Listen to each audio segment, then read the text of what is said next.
আজকে অনেক মেহমান আছে, বিশেষ করে ঢাকা জেলা বিএনপির সাবেক সভাপতি বর্তমান সমন্বয়ক জনাব সালাম ভাই, উপস্থিত আছেন সাবেক ছাত্র নেতা।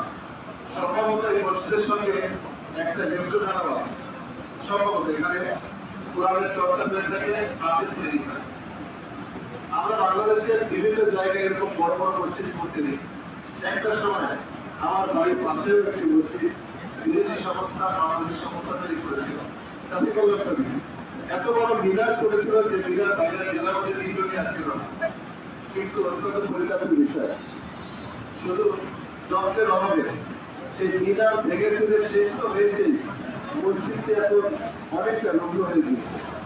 যারা করে দিয়ে গিয়েছে তাদের দায়িত্ব এই পর্যন্ত, কিন্তু এই মসজিদটা সংরক্ষণ করার দায়িত্ব একেবারে এলাকাবাসী।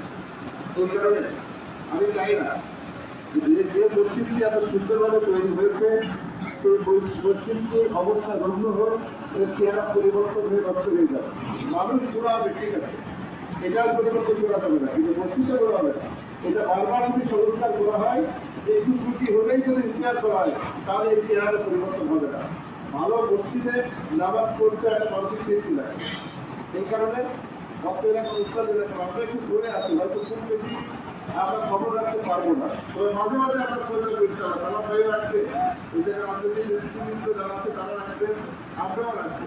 তবে এলাকায় যারা মুসলিম নিয়মিত নামাজ পড়বেন, তারা সার্বক্ষণিক এই মসজিদটি সংরক্ষণ করবেন। এই মসজিদের মাধ্যমে এই এলাকায় কোরআনের দাওয়াত পৌঁছাবে, কোরআনের আলো আলোকিত হবে, এলাকার মানুষজন ইমান গ্রহণ করে সঠিক মুসলিম হিসেবে পরিচয় দিবে। সকলকে ধন্যবাদ জানিয়ে আমি আজকে আমার কথা শেষ করছি। আসসালামু আলাইকুম ওয়া রাহমাতুল্লাহ। ধন্যবাদ আপনাকে। আমি সালামের বক্তব্যের পূর্বে 1 মিনিট আপনাদেরকে কথা